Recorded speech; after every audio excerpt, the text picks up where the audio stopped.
Poland has been through a lot during this century, from 1918 until now. We've had our ups and downs, our moments of joy and glory, as well as times of pain and helplessness. We won our independence in 1918, only months ahead of your times. We were over the moon when it was announced, and we started making small steps towards complete political, personal and religious liberty. We finally had a piece of land we could call our own, our homeland, and in November 1918 all Polish citizens were given a right to vote, regardless of their gender, social status or background. Unfortunately, in 1939 we were attacked again, this time by the Germans, and we lost our sovereignty.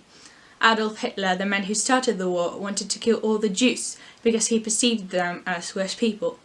He killed the total number of 6 million Jewish people during the Second World War, as it is referred to. It diametrically changed Poland. People were torn to do the right or accepted things, and in 1944 there was the Warsaw Uprising to end the occupation we were under. It completely destroyed our capital and we had to give up, but Germans did not win the war. They actually lost it, and it all ended in 1945. They left our country, but we were invaded by the Russians and we became the part of the communist Soviet Union. This time our lack of liberty was different. It was not about physical threat or being a worse nation. No, this time it was all about control of our actions and steps. We're just pawns in a game. And our time under the Russian rule included a series of uprisings by Polish labourers and even the time of martial law.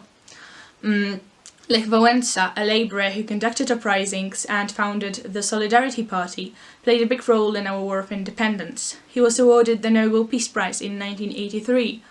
And since 1989, when we finally broke free and the communism fell, we have been developing, blossoming and growing. Another big step in our history was joining the European Union in 2004. It is the organisation associating most European countries, and it invested a lot of money in our development, granting us many benefits, including easier access to education and work abroad, easy travels within Europe, or resources committed to advancement of our companies and industry. We became nearly equal to all the Western countries, and we are a free nation. But who do we owe this to?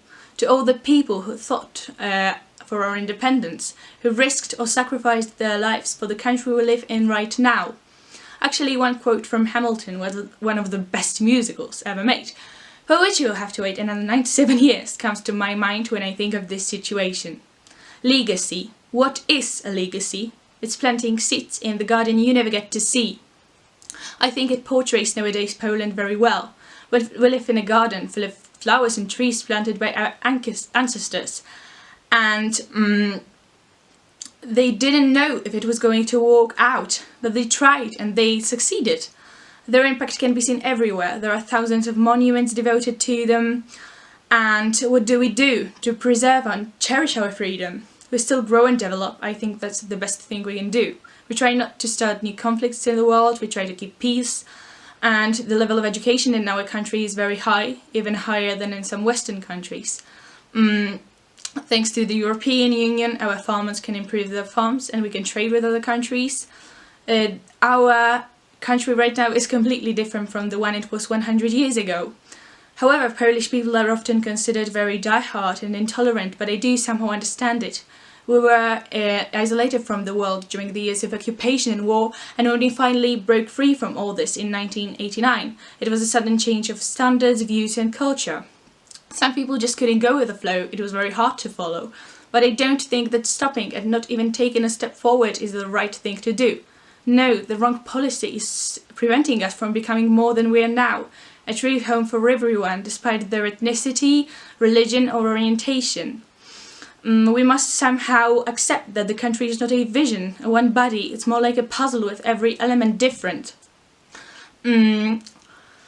We should try to grow and develop without boundaries, because there are none. And that's what independence means to me.